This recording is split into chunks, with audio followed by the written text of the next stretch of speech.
you for everything you do for us, for the things of life that we take for granted. We're so thankful for everything that you do. We thank you for the health and strength that you give us to be able to go from day to day to do our chores and also to do the business of the citizens of the town of North Wilkesboro. Lord, we just pray a special blessing upon all of our citizens, those that may be in the hospitals, rest homes, wherever they may be, or maybe at home just suffering with some sickness, or maybe even some heartache from stress and strife that they're going through at this time. Now, as we go through the further exercises of this meeting, lead us, guide us, and direct us. And may we always put you first in each and everything that we do. And I make this prayer in the name of our Lord and Savior, Jesus Christ. Amen. Robbie? I pledge allegiance to the flag of the United States of America, and to the republic for which it stands, one nation, under God, indivisible, with liberty and justice for all. Thank you very much, Chief.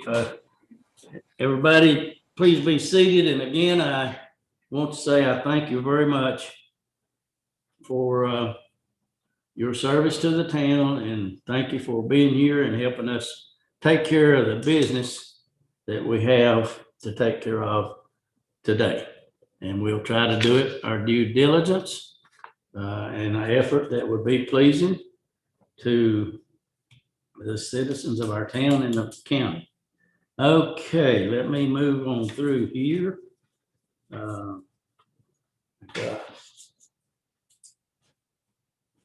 This. Okay, that brings us to additions and deletions. Wilson, is there any that we need to bring forward, sir? Yes, sir. One deletion and one addition. Okay. The deletion is to strike item A, which is the Peace Street sign at Synergy Recovery. We're doing that at the request of the petitioner. He couldn't be here tonight. So instead, we'll take this up at our meeting next Tuesday. Okay. The one addition is to add an item to recuse Commissioner Parsons from voting on the two action items that we'll take up tomorrow night.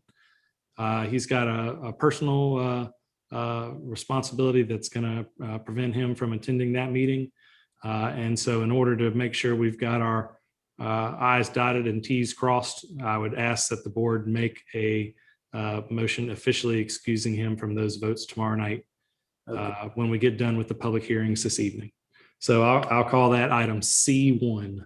C1. So we're going to do this after the public hearing. Is that correct, sir? Yes, sir.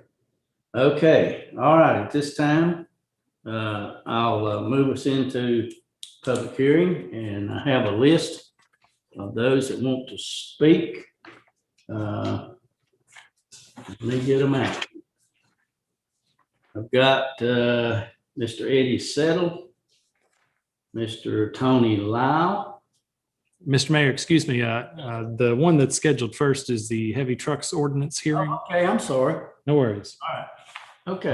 And as a reminder to the board, I sent you written comments from a speaker earlier today who couldn't make it onto Zoom. And so I asked that you read over his comments. And Mayor, I think we've only got one person on the list to speak here this evening on this topic. And that's Caprice Cheek, and I'm going to promote her here. And after a moment, while she's connecting, we'll offer her the floor. And I think she's on now. Okay. All right. Whenever she's ready. Caprice, the floor is yours. Thank you, folks, so much. Thank you, Mr. Hooper, for promoting me, and thank you, Mayor and Commissioners, for allowing me to speak this evening. I want to applaud you for the work you've done on it. This has been wonderful. The response that I'm getting from you folks and the feedback that I'm hearing that you're all interested in taking some measures to stop the truck traffic coming through really is encouraging. I watched a truck today that came by my house as if he were coming from town. I followed him all the way out Finley through the work zone. I'm sure Mr. Hall saw the work zone where the power company is working out there. Traffic was backed up both directions. It was horrible. This was right at 4 o'clock this afternoon. The truck, I actually sent a picture to Robbie to see if maybe he could help identify the truck. He wasn't speeding. He didn't run stop signs, but help identify as to what size truck it was. And from everything that I can figure out, it was probably a Class 6 truck.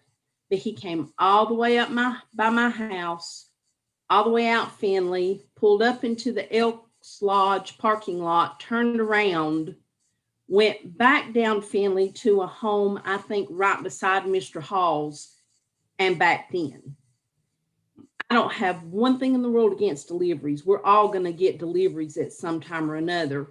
But it's just frustrating that if the truck was in the wrong position coming the way he came and he had to turn around anyway, it would have been a whole lot easier for him to go up 2nd Street and turn in Finley and come down to the driveway and then back in.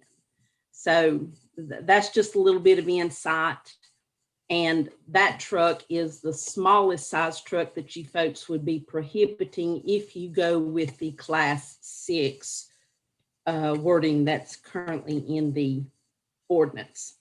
I would encourage you to go as low as a 4, possibly even a 5, to get smaller trucks than that. The Matco tool truck that we've all seen videos of, that I've posted pictures of, that I've posted, I've researched that truck. That truck is a 26,000 pound gross vehicle weight. So the Class 6 definition or classification and prohibition would certainly take care of that truck. But anything smaller than that, I think the Class 6 goes up to 19,000 pounds. Is that correct, Mr. Hooper? 19,500 pounds. Okay. So trucks that same size though, but that weighed less, would still be on our streets. And there are lots of those trucks out there that are still that same size, but less weight. So again, thank you all so very much for everything you're doing. And the only thoughts I have would be to ask that maybe you did consider dropping down a lower class in the ordinance. Thank you. Thank you, Caprice. Okay, is there anyone else, Wilson? I don't know. Let me check. If there's anyone else who's viewing who'd like to make a comment on the heavy truck ordinance, please send me a message in the Q&A at the bottom of your screen, and I'll give you access to speak to the board.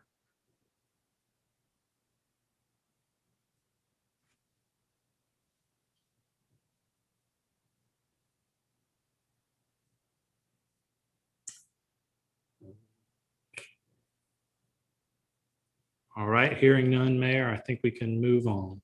Oh, excuse me, one more thing.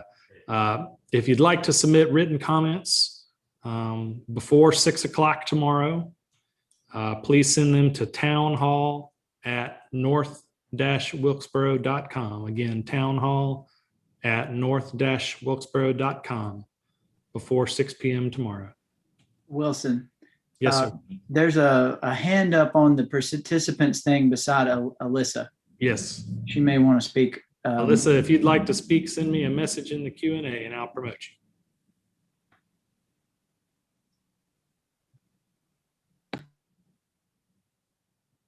She and I communicated earlier and she said at the time she didn't want to speak, but we'll give her a chance here in case she changes her mind. Okay, yeah, I just saw that little hand thing. Okay, hearing none. Mayor, I think we can move on this one. Okay, at this time then, I think we need a motion to approve that. Is that correct? No, sir, we want to recess this public hearing. That's until- right. I'm sorry. I keep missing my arrow pointing down there to that. Sorry about that. Thank you. Okay, then we'll move on to item C. Lodge. Sorry, Mr. Mayor. Yes. Are we going to have any discussion on that, or is that for tomorrow? I would think maybe tomorrow would work. It's up to you guys. I mean, Well, if you want to have some discussion tonight, or it's fine. We'll have some more tomorrow. I had a couple notes here.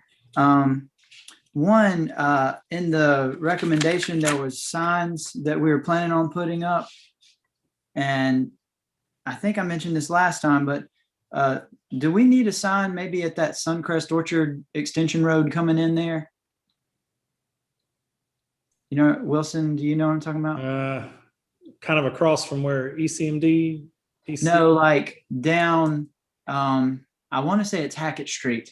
Uh-huh. People come up through there from Suncrest Orchard. If trucks were coming on Suncrest Orchard, would they come up through there? That is Hackett Street. It is Hackett Street. Yeah.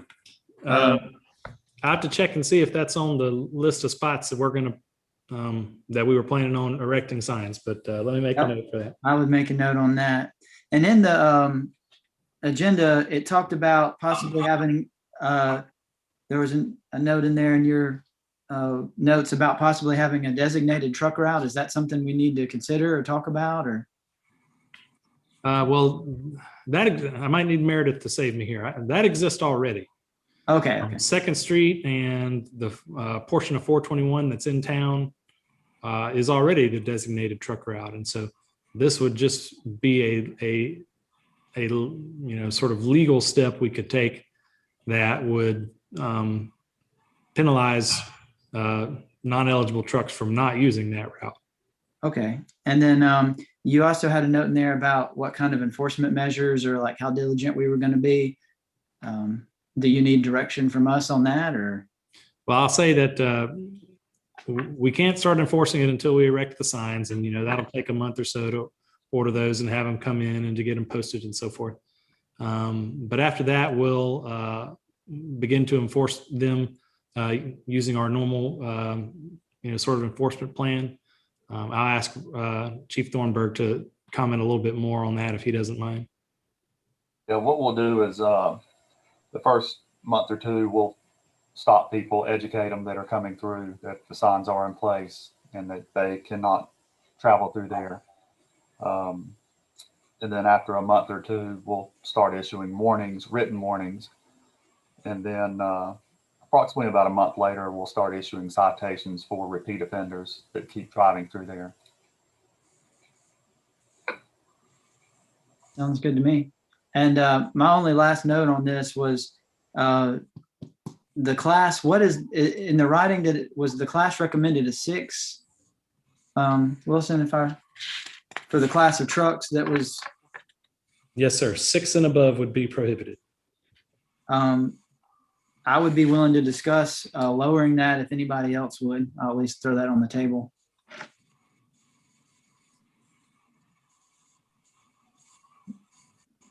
Okay. Mayor Caprice has got her hand up. If you'd like to give her some additional, give her the floor again. Okay. For additional comment. Go ahead, Caprice. In response to Andrew's comments about the truck route, has anyone talked to DOT about the loop, and is it eligible to be considered the truck route, or could we redesignate that as a truck route? The loop is actually part of NC 18 and I think maybe NC 268. Caprice, I'll direct a little bit of attention to that. I have spoken to DOT, Mike Pettyjohn, about that. The truck traffic is, according to him, it is harder to maneuver the big trucks with that left-hand turn with those other vehicles sitting there, one turning right, one going straight ahead.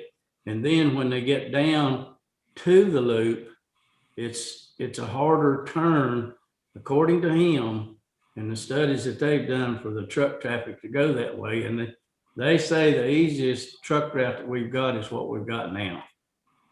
Wow. I'll say I'll echo that. I've spoken with Joseph Woody, and he had the similar comments. There's not an official truck designated route, but that's the recommended.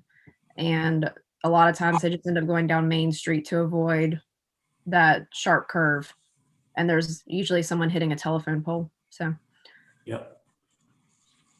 It's just hard to imagine that making that right-hand turn or left-hand turn, depending on which approach you're headed to or from, at 6th and D Street is easier than any of the turns on the loop. It's just hard to imagine that that's an easier turn to make than any of the turns onto or off of the loop.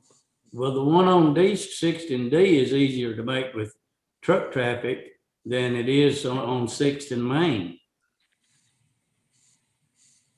Because they're turning left and there's not, but it's a wider area to turn, Caprice, there than it is down here on 6th and Main, is what I've been told.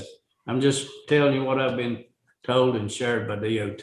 So I can share this piece of information with the board, that the bottom of 2nd Street Hill and where it, sort of transitions into Main Street, the intersection with 6th Street, which I think was the intersection you were alluding to, Mr. Mayor. That whole area is going to be on the Rural Transportation Planning Organization study list here in the coming years. And so they're going to start collecting data and looking at alternative alignments for that and so forth. And if it scores well on all their formulas, it will move on to the next phase where it will compete for funding. And so that area is on the radar of the planning organization that does that kind of work for us. Wilson, would you mind to repeat the areas that are going to be on the study you just mentioned? Yes, ma'am. In fact, if you'll give me one moment, I'll bring up the map. So I don't know exactly what streets and areas they're looking at. Excuse me, my map's coming up on my screen here. It's thinking, it's taking a while. But while that's coming up, Wilson, it's also been said by DOT, see, they don't have any right of way down there, really at either one of these intersections we're talking about. It's just right there. The restaurant property is right out to the highway. Both restaurants, it's that one that's there now, and then up there at D Street, that house is right there on the highway about it. And then on the same note, your parking lot area for the church, the Methodist church there comes right out to the street practically. Right. So yeah, to widen and expand that, they'd have to do some pretty expensive purchasing if they did it at all. So you're right, Mayor, and I know that is a factor that they will consider in their analysis. But Commissioner Ferguson, the area I'm talking about is this whole area here, from the bottom of 2nd Street, Main Street, where it's got the junction with Chestnut, where it becomes Cherry, where it winds through the industrial neighborhood, becomes Cherry, and then splits onto Wilkesboro Avenue. That whole area is understudy, or will soon be understudy. And so that's cold comfort to our residents who are concerned about traffic, because that is a years and years long process. And so even if it makes it and proceeds, to each different phase, it would still, it would be a decade before we saw it in the ground. But it is encouraging that is coming up for study. And that would be an amazing opportunity to present the idea that you had, Mr. Hooper, to take off and go along the railroad track there. Yeah. That would be important information, I think, we can have during that study. Caprice, this is the mayor again. Let me add this too. the conversation. I serve on the High Country Planning Organization, RPO, Rural Planning, and they talk about these things. And these two particular areas have been and are, as Wilson stated, in the study of trying to do what we can to help us with these issues. So it's just a matter of how, when, and working through with DOT to try to do some of this stuff. And I appreciate your patience and everybody's patience about this. And nobody has forgotten about the issue, but the main thoroughfare that was built and designed for this area is 2nd Street. And to bring it right down to the bottom of the hill and supposed to have any cut throughs. I mean, which there are, and there's people that live on those cut throughs, and that's who's being bothered by this truck traffic. So I guess I've said enough as from my standpoint, but thank you and everybody else for your patience. We are working on it, and Wilson can probably answer some of the other questions that I haven't, and I appreciate the commissioner's input on it also. Thank you. Mayor, if you'd recess the hearing and we can proceed to the next item. I'll call for a motion to recess the hearing.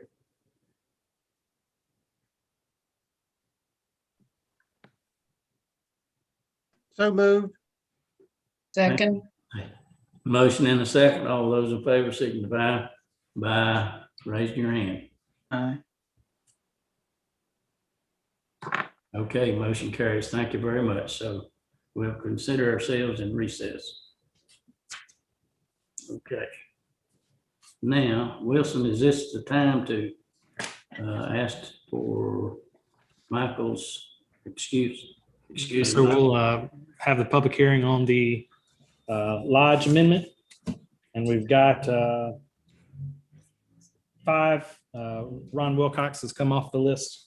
So we've got 5 Okay. speakers. So This is the time for comments on, yes, sir. okay. Commissioner Settles first, so I'm going to go ahead and promote him now. Okay, thank you. And once he's connected, you can offer him the floor. It looks like he is connected now. Chairman, can you hear us? You're on mute, Mr. Chairman.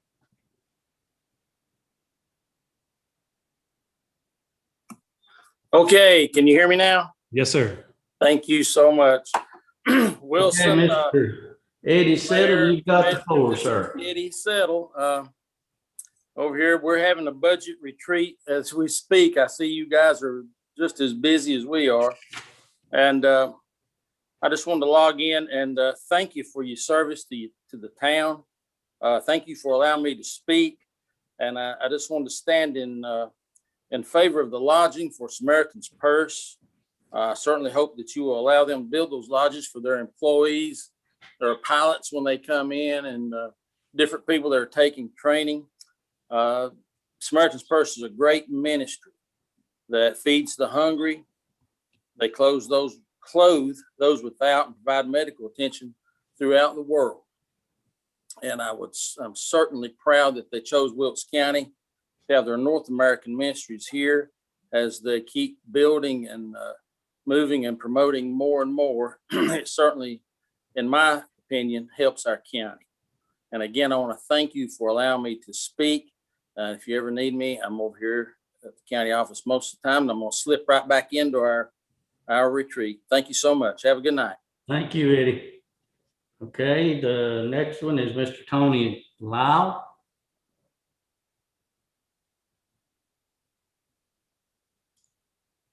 One moment.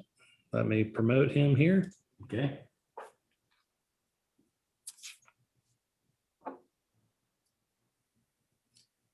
Tony, we can see you. Unmute yourself and the floor is yours.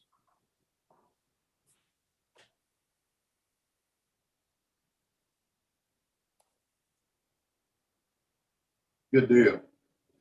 Mr. Mayor, board members, Mr. Hooper. I appreciate y'all letting me speak tonight. As you know, my wife and I have been property owners in North Wilkesboro for close to 40 years now. And it has always been my thoughts that we need to do everything that we can to see North Wilkesboro prosper. And I think that the addition of Samaritan's Purse for our community is a big shot in the arm for North Wilkesboro and Wilkes County. I would like to support the text amendment for Samaritan's Purse Lodge. Being an old Lowe's real estate acquisition person, I just had to drive by and look at the property in question. And whenever I looked at it, I was surprised to see that it's actually a big building. And I would say that that property has been sitting there unused for 100 years. And I think a lodge would be a great use for it.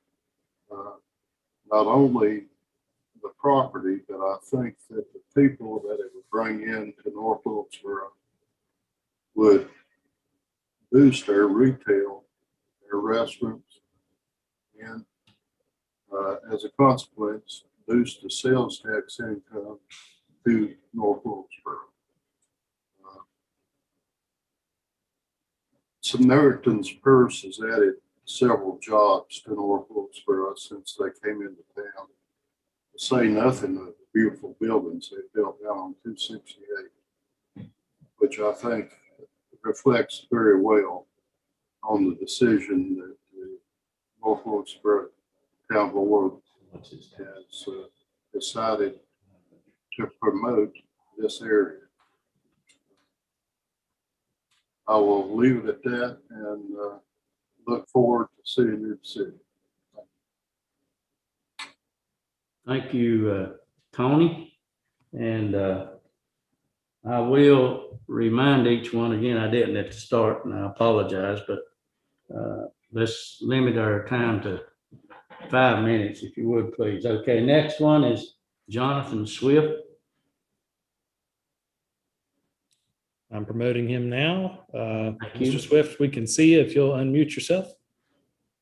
All right. Thank you guys so much for allowing me to speak.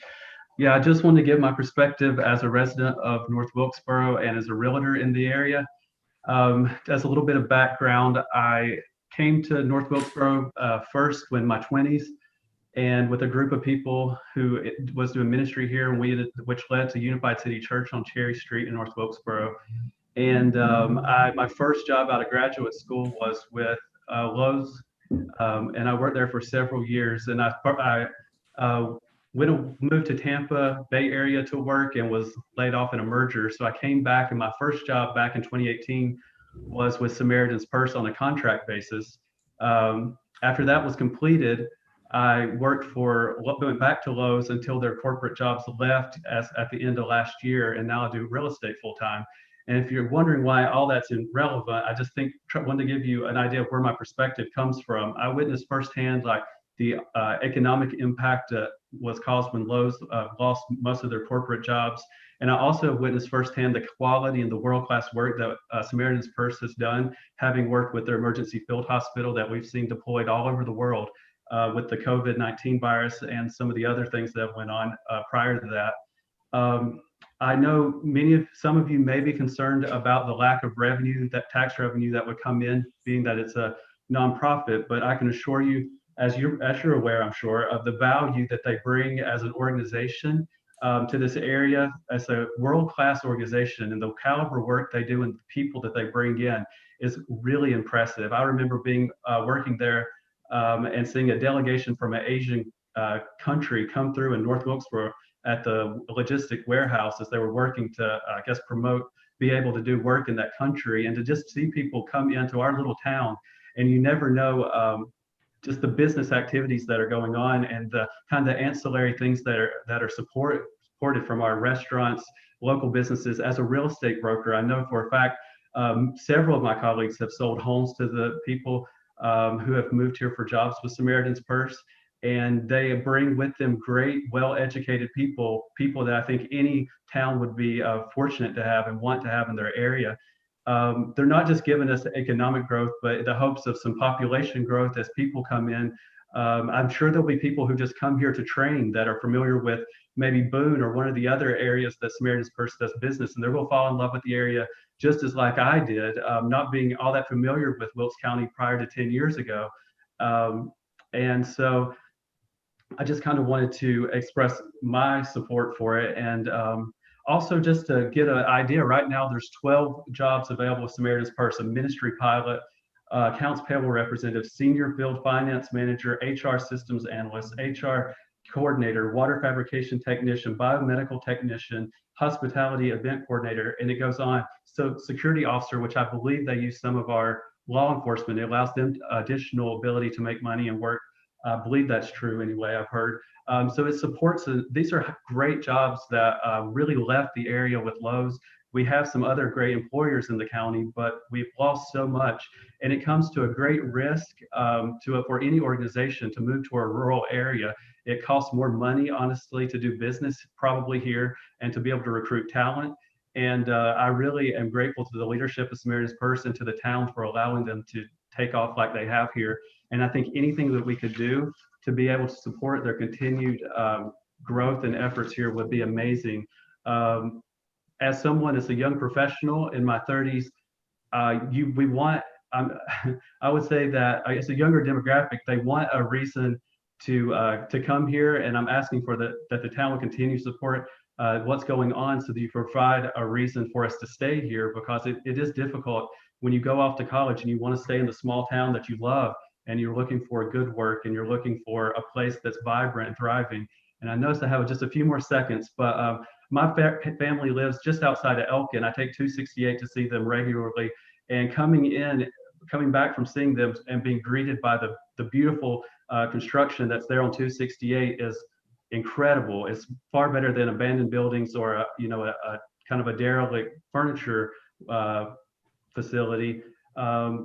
We're moving in the right direction, and I'm so grateful that they are here. And I really hope that we'll continue to support everything that they're doing so that we can, continue to grow and prosper as a community. And thank you so much for all you guys are doing, and thank you for allowing me to speak. Thank you, Jonathan. Appreciate it.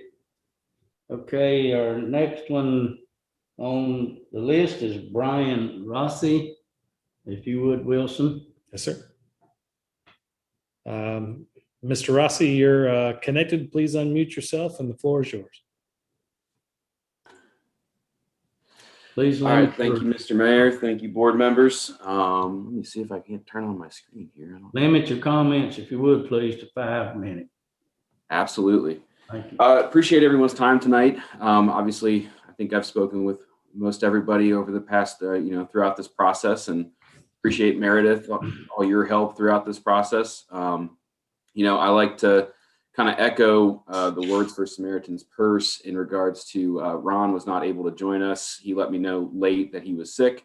So kind of speaking on behalf of Samaritan's Purse, I know they are very happy with the town of North Wilkesboro, where they're at. And, they, with this building in the Samaritan's Inn, and basically it shows the continued investment within the town. And, I think they're very grateful for everyone's assistance with this project, past projects, and future projects to come in the area. Okay. Thank you very much, Brian. We appreciate your comments. Okay, Wilson, I think you said Ron wouldn't be speaking, but I think the next one is it Michael Cooper?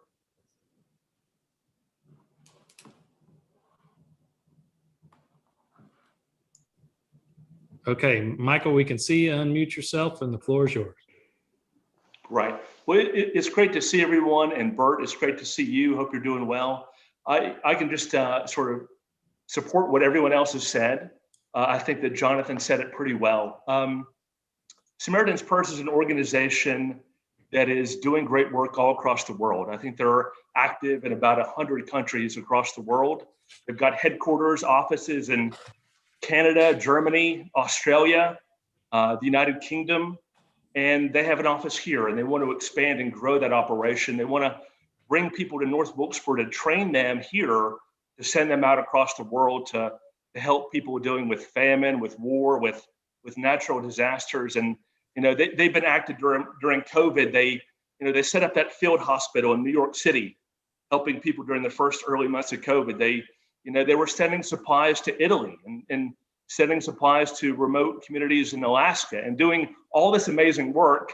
And they want North Wilkesboro to be a base of that operation. They want to train people here to send them out. And I think that's a great opportunity for us.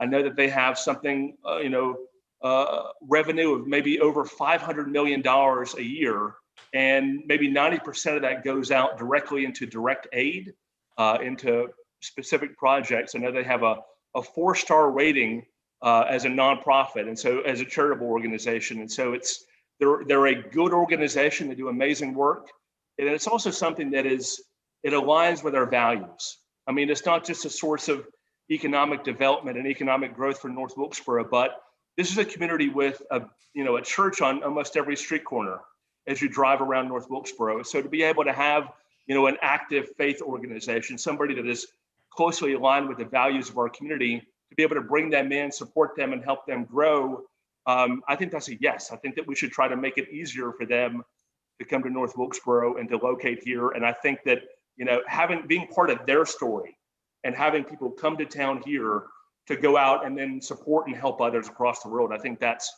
a powerful story that we can be a part of. And so I'm all in support. I think Jonathan said it well. And so I would encourage the commission to support this and to support the lodge. So thank you. It's good to see everybody. Hope you have a good night.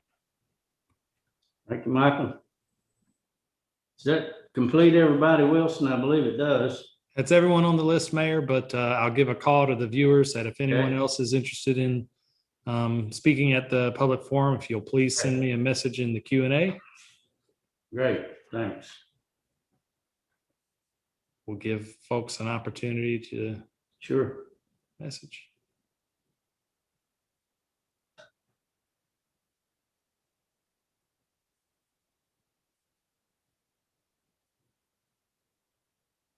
All right, and as a reminder that anyone who would like to submit written comments can do so by 6 p.m. tomorrow to townhall@north-wilkesboro.com. But Mayor, I see no comments in the Q&A, and so I think we can proceed. I think the next item that we need to proceed with is item, I've put it down as C1, ask for a motion to excuse Commissioner Parsons. Excuse me, Mayor, I think we need a motion to recess this hearing as well. Can we do them both at the same time or one? I think we should probably split them up, Mayor. Split them up. Well, let's have a motion to recess this hearing then. Mayor, I'll make a motion that we recess this hearing, or that we end our public End it. hearing, recess our meeting. Is it our meeting, Wilson? Yes, ma'am. That'll be Yes. fine. Yeah, I And think your intentions are clear. meet again tomorrow at 6 p.m. Yes. That's this issue and vote. Thank you, Debbie. Need a second, please. I'll second that, Mayor. Thank you. Okay. Mr. Mayor, I just wanted to say thanks to all the people who had comments with that. There's some good thoughtful stuff, and I appreciate everyone who spoke. Thank you. Okay, we're going to do a roll call for the motion or vote on the motion. Debbie and Angela made it, so I don't need anything from them. Andrew, Yes. Bert,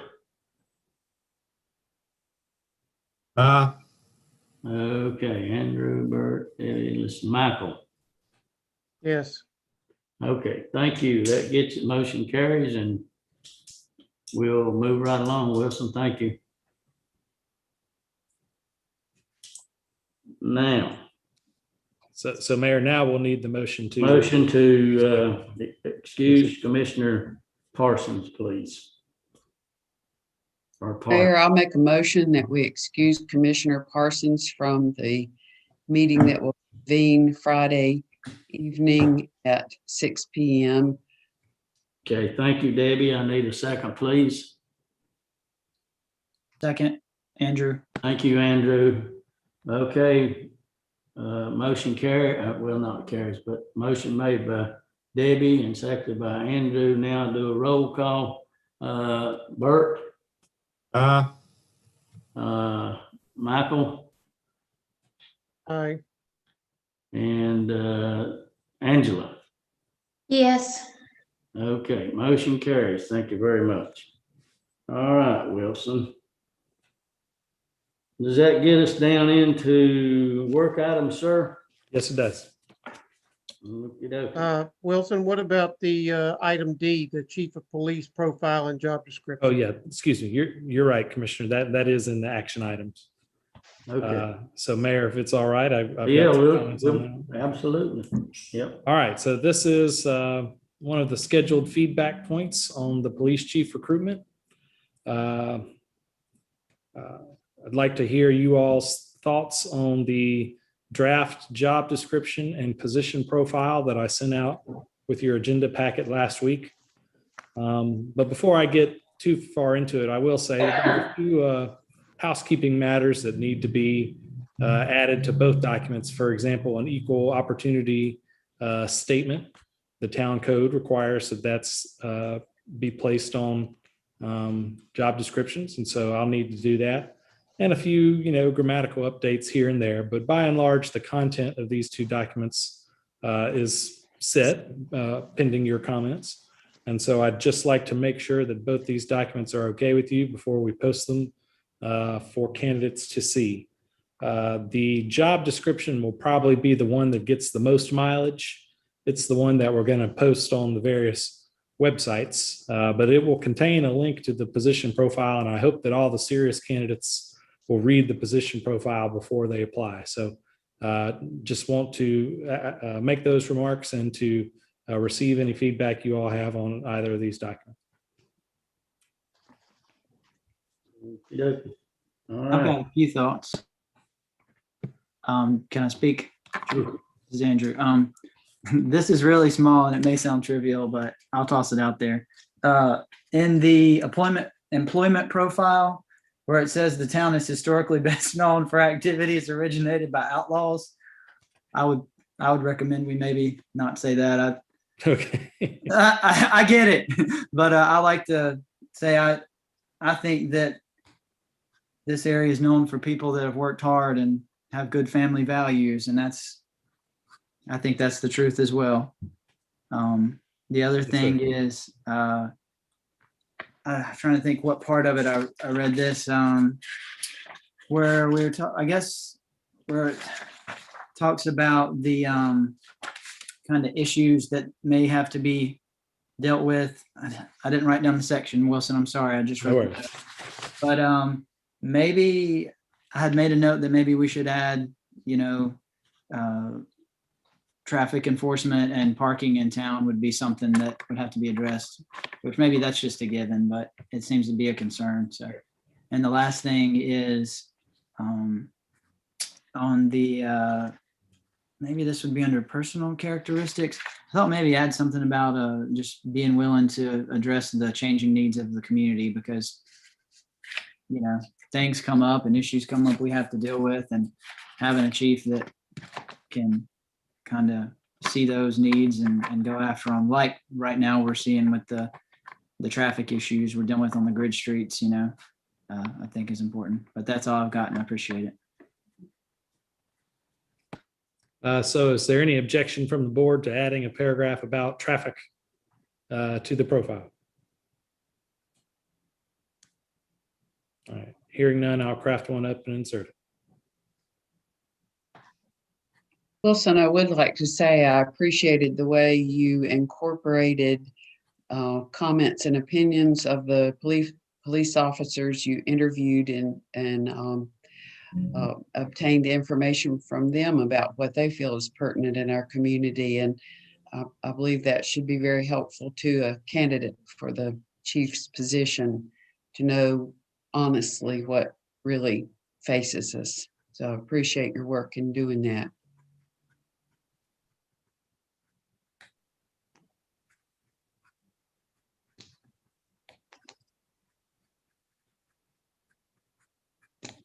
I guess I'll add to what Debbie said, Wilson.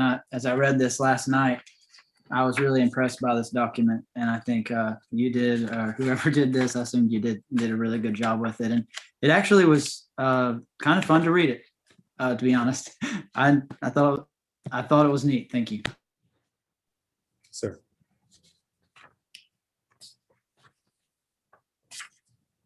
Anyone else?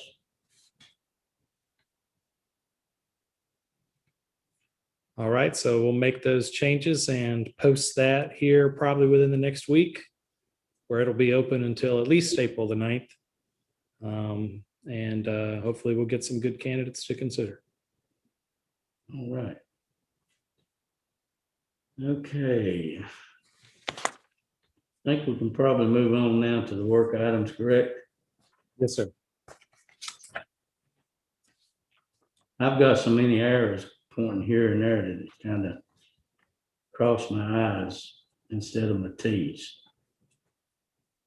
Okay, go ahead. All right, so the next item is the retreat planning update. I just got a few remarks to keep you all apprised of the process for creating that agenda. First thing I want to update you on tonight is the selection of the facilitator.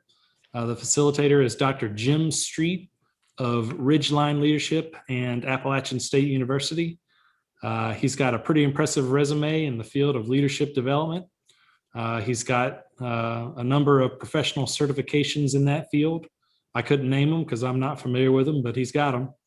And he's actually the faculty member who's responsible for creating the leadership development field of study at Appalachian State University. So he's got a lot of experience and a big resume when it comes to this particular industry. He also comes recommended to us by the Wilkes Chamber of Commerce, who's used him for a number of their own programs here recently. We'll actually meet Jim tomorrow, next Tuesday, which takes us to the second thing I want to update you on. And that is, if you saw the draft agenda that I sent out earlier today, there are a few activities that are scheduled for our meeting next Tuesday.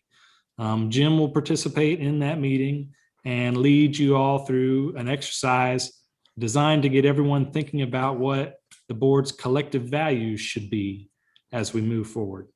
By doing that next Tuesday and having that conversation then, that'll help us use our time more efficiently on Friday. We can get right into, we wanted to do an icebreaker, we can get right into the meat of the conversation. With that said, Jim is going to lead the board members through some additional exercises on Friday. And these are designed to, I already used icebreaker, but I'm going to use that again. These exercises are designed to break the ice for the possibly difficult conversations that will immediately follow.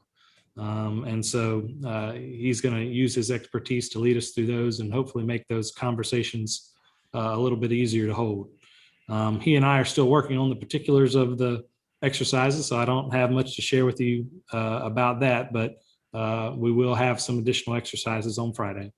And then Jim, of course, will be there to help keep the conversations focused and provide suggestions on how the board can reach consensus on our priority items.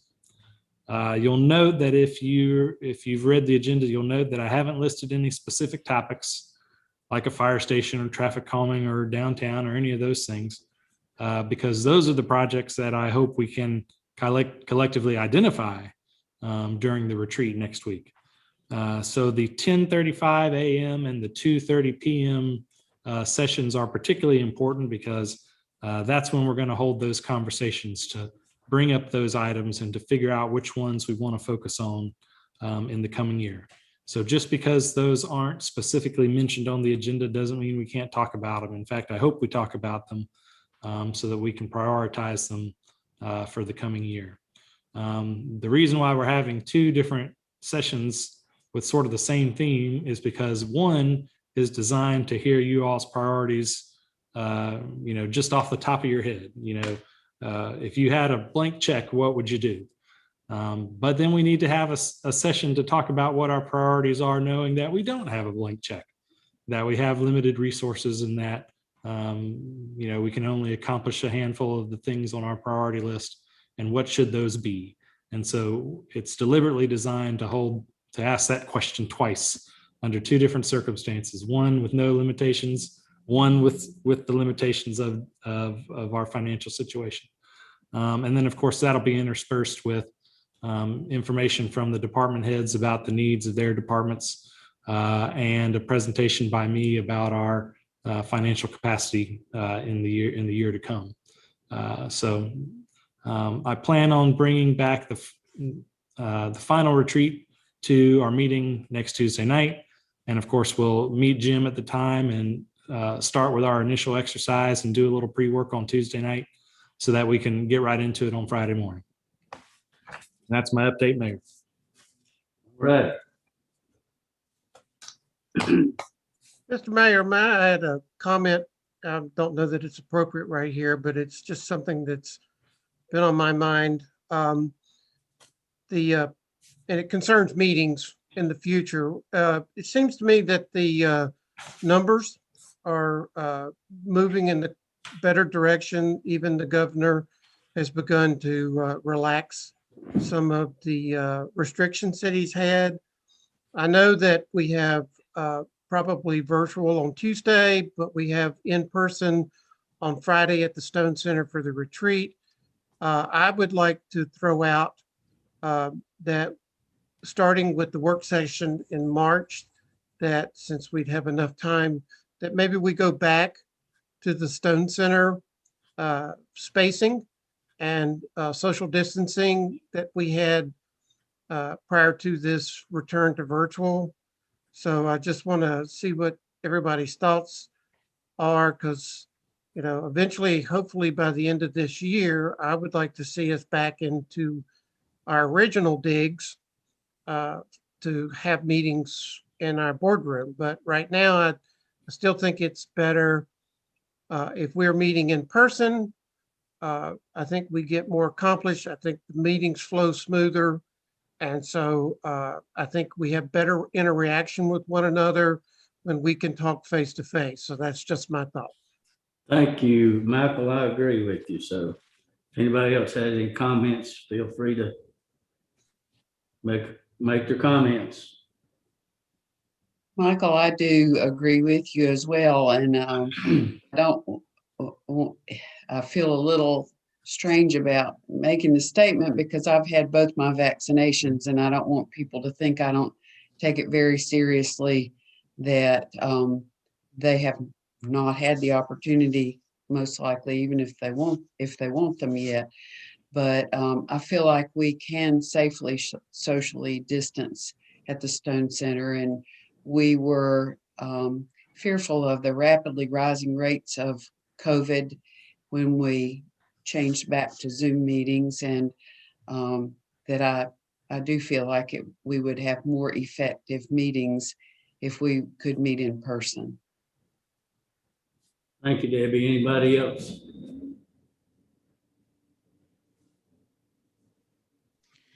I agree. I'm certainly, I think our meetings would go better. I think we would all be more comfortable, and it would be easier to communicate with both us as a board and as well as the public. With that in mind, I would want quite a bit of distancing. I'll be honest with you. I have not got shots. I am not in that pool yet. So I want us to be very aware of set up, and I'm sure it'll be a much better situation for our meetings. Thank you, Angela. Mayor, I think we've received the message, so we'll schedule the March workshop for in person at Stone Center. Okay. If there's nothing else, we'll move on to item number E. Okay, I'm going to make Meredith the co-host, and she'll lead us through this item. Thank you. Okay, good evening, everyone. I've got, let me promote Kelly and Phil to also join us. So give me 1 minute.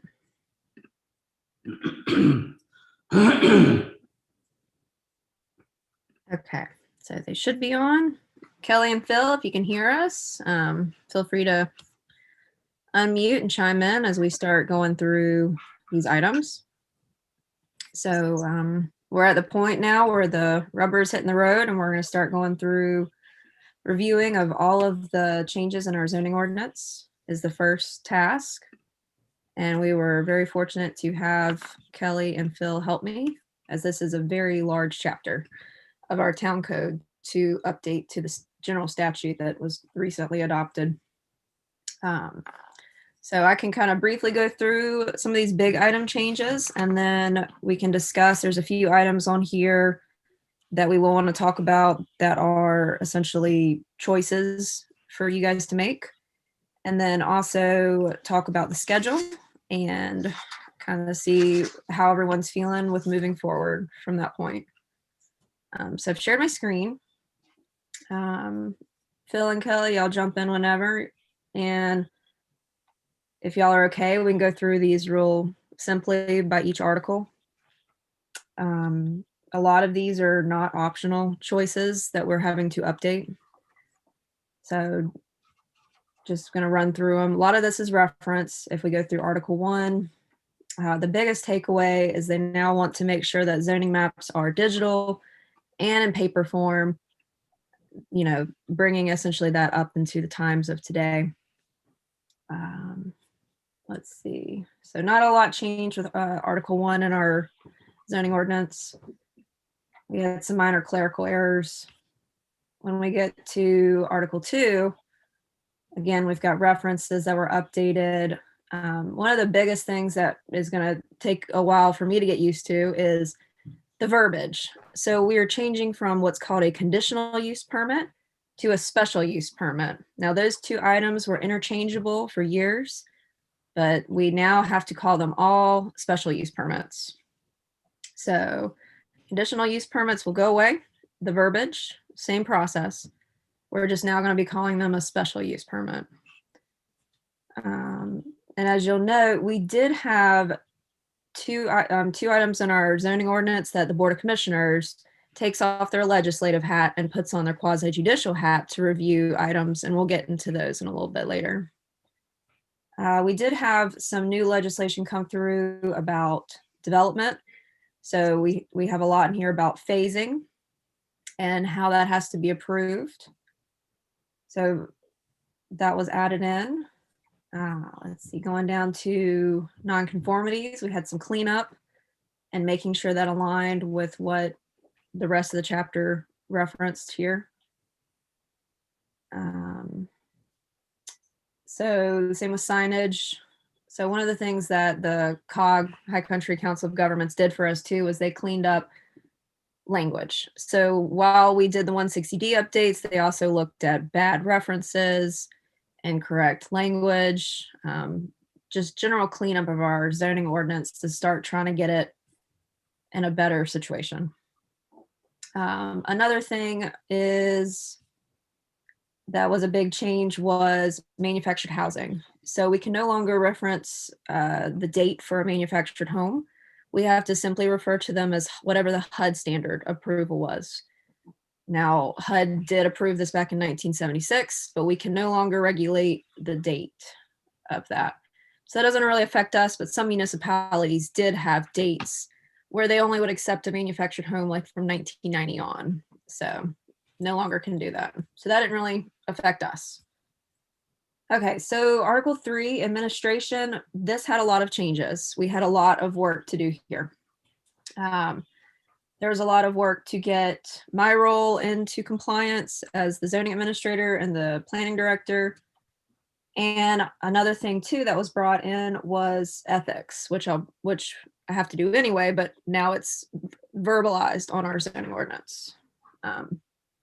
And there's also a lot of information about the different boards have to follow different ethics, and that's all notated, and I can go through that in much more detail if you have questions.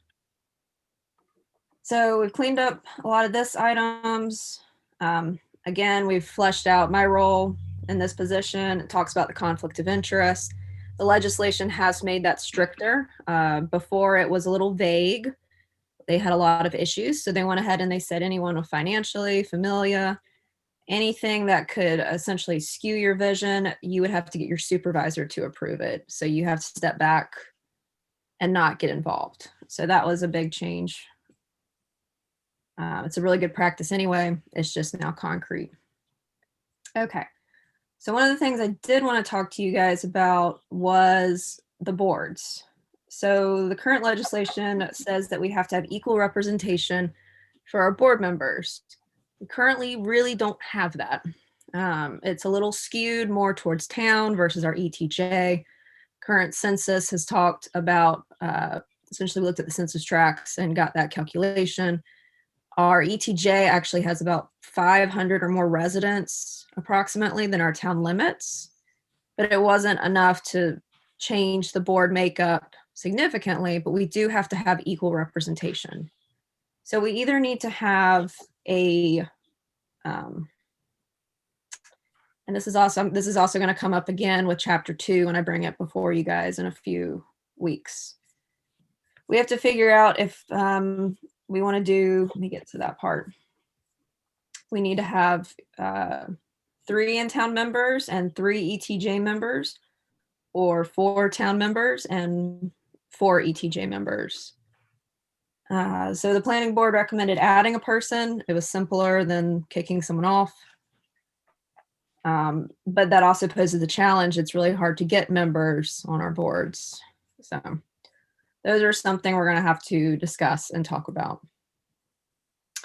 Another big item here is, as I mentioned earlier, with those special use permits, we had a lot more information fleshed out in the ordinance about our Board of Commissioner or Board of Adjustment. So we did make this edit right when I got here, 2019 in the summer, about the timing of the board, but this now fleshes out all their decisions, makes it in line with 160D. So all that red was added. That brings them into compliance with the current general statute with how they are supposed to be structured and run the meetings. It was in compliance, but it just wasn't enough information for what we needed. So we added a lot. We also talked about standing with the board. There is cross-examination allowed. And there's just a lot of very technical aspects with the Board of Adjustment we wanted to flesh out and have written, not just in our rules and procedures, but also to have it in our zoning ordinance. Okay. So, Meredith, does the planning board have, does the Board of Adjustment have to have the same makeup of in-town and ETJ participation? Yes, they do. So we would need to make sure we have same amount of board members. And we're currently down an ETJ member. So it looks like we need to potentially add 2 for that board. Did you say 2? I believe so. Okay. I'll double check that and let you know. But I'm pretty sure we're down a member and then we need to add a member. So, okay. Okay, Phil, Kelly, did you guys have anything you want to chime in yet so far? Before I jump No, in? just that the statutory language says membership's got to be proportional between the town and the ETJ. Mm-hmm. We feel pretty comfortable. We looked at census block data and your ETJ areas, even looked at structures and average family household size. So we looked at it a lot of different ways. And like Meredith said, there's only a difference of 500 people roughly between the 2 jurisdictions, which means it's even.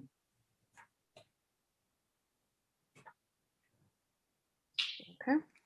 I'm going to jump into permitting. We've kind of already mentioned the special use permit situation. This didn't affect us. The legislation got rid of what was a conditional use rezoning. Very complicated process. Thankfully, we didn't have that. We do have conditional districts, which is a zoning district that is site specific. So there was a lot more language put into that about like vesting rights and development procedures that we did include also. But one of the things we made a big change to was the legislation wanted you to get rid of the word conditional. They don't want conditional, they don't want conditions other than a conditional district. So one of the things in our zoning ordinance is we do permits by right, we do permits with board approvals, and then we had permits with conditions. So now we're going to call them supplemental standards. We were just talking about manufactured homes. They're permitted use in our R20 zoning district. They have conditions. We're now going to be supplemental standards. And those supplemental standards are simple things like they had to underpin the home, take off the tongue, have it angled a certain direction with the road. So those are things that staff approves. We're just calling them supplemental standards. So you'll see that when we get to the table of uses. So I'm going to move on to most of this stuff was, again, grammatical, technical things that we cleaned up. One of the things also to discuss with you guys is, I mentioned earlier, you've got, as the Board of Commissioners has 2 different permits you would issue. One of them is through the airport overlay, if anyone wanted to do another airport, and the other one is our downtown residential and the central business district. So those 2 items come to the Board of Commissioners versus the Board of Adjustment. So for our previous zoning ordinance, we had conditional use permit and special use permit, and your role was the special use permit. We're now going to call those, let me get to those, is a provisional use permit. So, and as long as we define what that is and explain that as quasi judicial, we can utilize that. So that was another significant change with our verbiage. So this all goes into how you submit those. We just, like I said, cleaned up those simple things with special, conditional. Another big thing is we have to make sure the landowner consents to any conditions put on the property, whether that's through a special use permit, through a provisional use permit, a conditional district zoning. We can no longer put these at the meeting. We're like, hey, you need more landscaping. We have to have that in writing now. We can't just say it. So that's a big change too, to protect both board and the applicant from having something go awry. So that's just going to be, you'll see like an extra signature, essentially is what you're going to see with that. Okay. I kind of skimmed through the different postings. That's mostly my role. We have to do different kinds of notifications. Most everything has to have either a newspaper ad, a property posted, or letters sent out. So those are all practices we're already doing. The legislation just wanted to clean up how we define adjacent, abutting, those kind of things. So a lot of this is very heavy technical stuff. Did anyone have any questions so far about permitting or the process of the boards?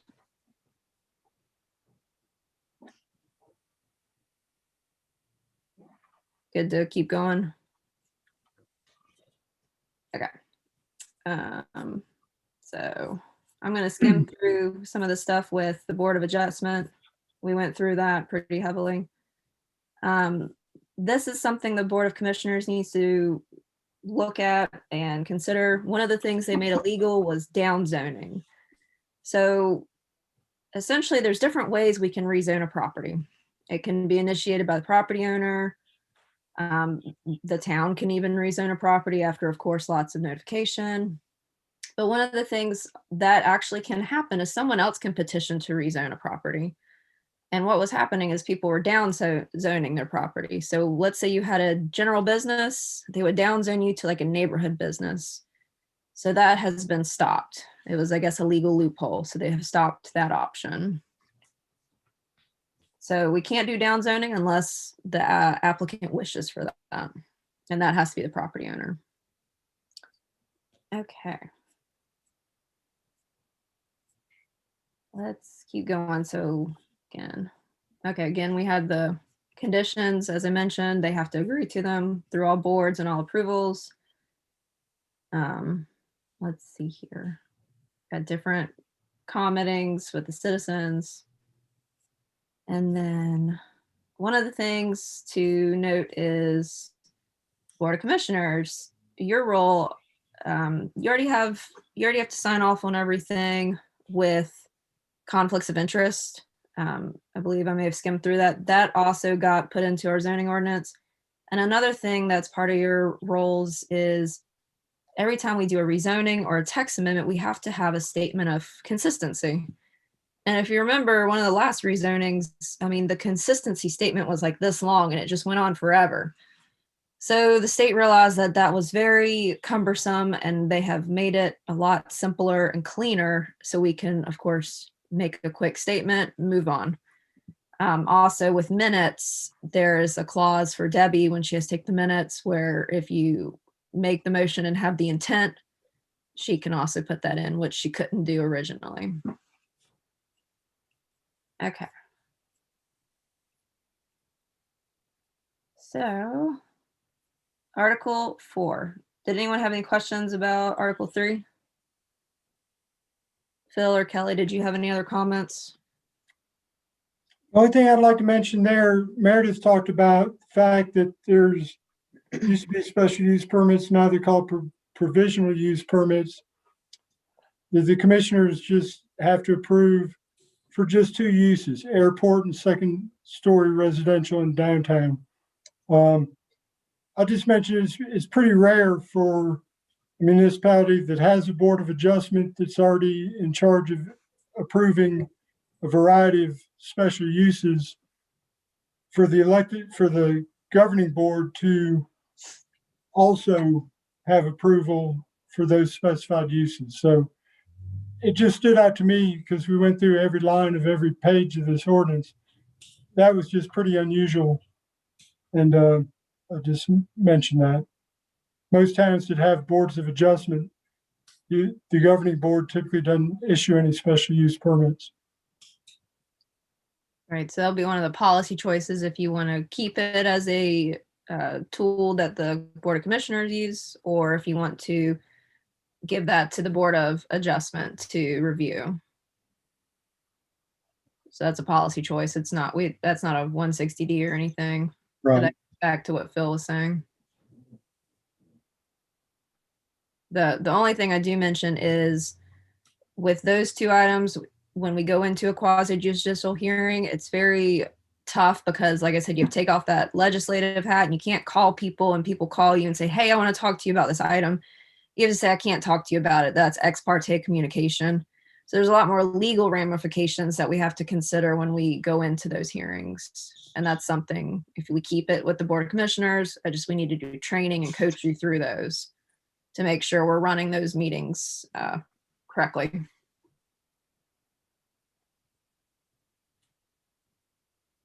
So Meredith, are you looking for a recommendation on which way to go on that? It's just a discussion. I would say for tonight, we just want to go through and discuss and see what you guys feel and think about everything so far.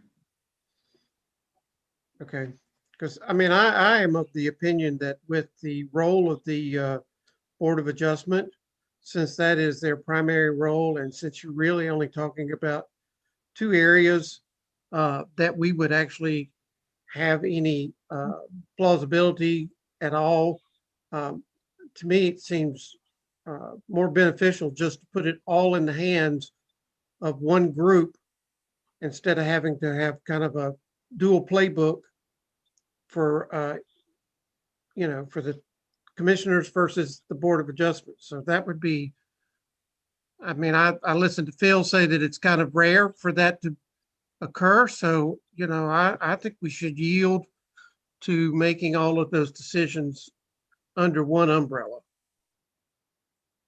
Okay.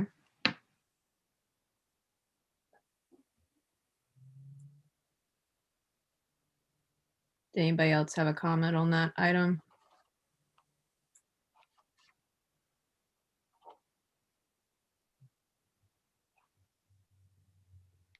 I think I tend to agree with Michael. I will Okay. say that, but I don't have much to say beyond that. Okay.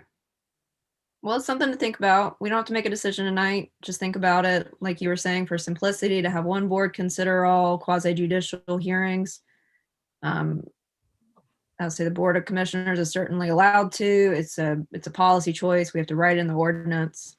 So just, think about it and we can make a decision later on. But that's one of the policy items to be thinking about changing.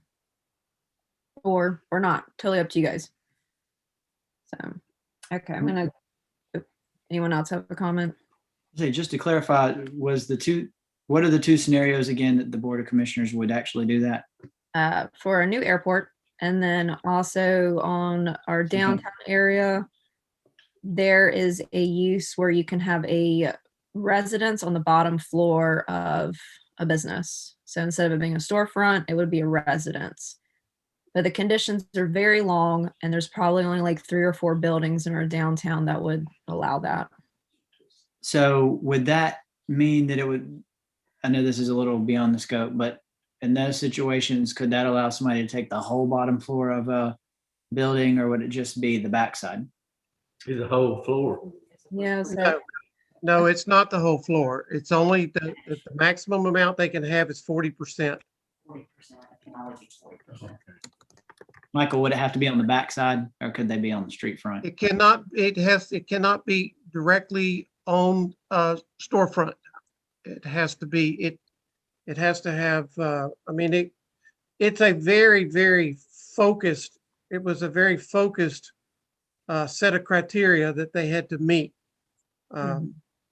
And Meredith, if I remember correct, I think there were actually 12 buildings in the downtown area that would actually even qualify for that. Because it's a 4,500 square foot footprint, which there are not many buildings that meet that criteria. Yeah, let me pull up all the conditions. And it's safe to say the airport thing is probably highly unlikely to ever happen. Is that correct? Unless we really grow. We've got a really strong airport. They're currently expanding the runway. Yeah. So I don't foresee them building another one, but that's to not say never ever. Yeah. I'm with Michael on this. Okay. I was gonna say I can pull up I can get to it and let you guys see what the conditions are, but yes, Michael's right. There's a percentage, there's a very limited amount of area you can utilize to, and I believe it was in the back. It also has a clause in it that if you allow that Main Street residential, that the use for the front section of it also becomes a lot more restrictive, because as of right now, storefront on Main Street can be either retail or office space permitted by right. But if you are given the use for Main Street, then you cannot use the front section for office. It has to be retail restaurant. Yeah. Are you guys able to see the screen? It's 11.7-12 ground floor residential. So yeah, it's 4,500 square feet, 40% of the ground floor, has to be the furthest back area. Minimum size of units. And it talks a little bit about like basement units, commercial entrances. So it's very restrictive the way it's laid out.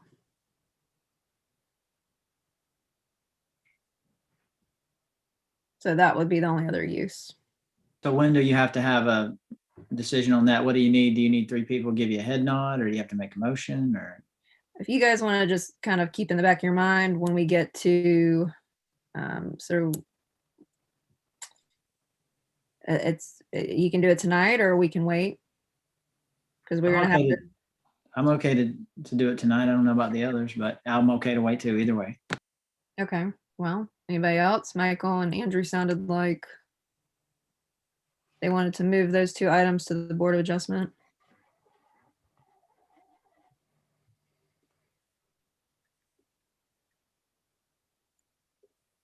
Debbie Ferguson's having some technical issues, so. Okay.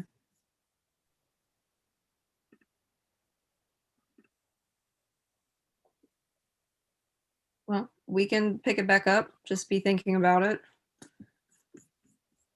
Okay, let me go back to Article 4. So this was enforcement. Along with Kelly and Phil, I also enlisted John Gaines, our code enforcement officer, as he assists me with enforcement to kind of get his feel on how our current ordinance is written, since we were looking at this also from cleaning up scenario. So let me go through those real quick. So we did a few things changed with enforcement. Simple things such as like presenting credentials, going during a reasonable hour. We can get an administrative warrant to do an inspection. That's a whole different process of going to the courthouse. It doesn't happen a lot, but sometimes it does. That's not a change. That's just highlighted here to show you what we do. One of the things they also wanted was to have really good record keeping. So while that has to be done anyway, the general statute now says you have to. So it just reiterates having good records, making sure that, going back through our files, when we get to the early 2000s, it starts getting a little spotty. So we want to make sure going forward, we're in good shape. Okay, so simple things, notice of violations being posted and recorded correctly. Let's see, I'm gonna keep going through those. We do stop work orders through zoning, in addition to, of course, building code. One of the things that did not change is criminal penalties. So that's something too to think about. Currently, we're allowed to criminally prosecute. There was discussion of striking that, but I don't believe it has ever been revamped. That's a different section of our general statutes. So that's something too to kind of keep in the back of your mind, is limiting how much prosecution we do criminally, since these are, zoning ordinances versus crimes that typically are much more violent. Okay, so lots of different changes with the verbiage. A little bit changed with how we have to deliver. We are allowed to do electronic delivery of violations and civil citations. We have always done a certified letter and then also a first class. You just have to do a first class now for many things. So that saves us a little bit of money and time. Okay, so what we did do was cleaned up some information about how we do the notices, and this is where John kind of gave me some input. Is we have a lot of civil penalties we can do for zoning violations. Now, I don't think historically we have done that, but that's a tool in our tool belt that we do have. So we kind of cleaned up how that language was written. It was redundant and a little cumbersome also. Okay, so one of the things that John and I caught that's not a 160D that I'd like to get your input on is settlement of your fees. As you saw in that fee schedule, they can get pretty expensive. It currently allows me as a zoning administrator to hand wave that. And I just felt, John and I both felt that was just a major conflict of interest, should not be one person's decision. None of our other ordinances that I have seen allow for a position to just hand wave things like that. So I'd really prefer if it went to the Board of Commissioners, like our nuisance code or minimum housing, some of the other things, versus giving that power to one individual. So that's something to kind of discuss if you guys have any thoughts on that.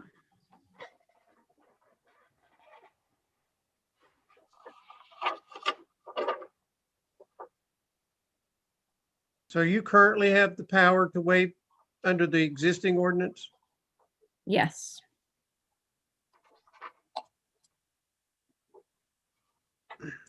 Phil, do you have anything to add to this as far as what is kind of the standard out there that you've seen?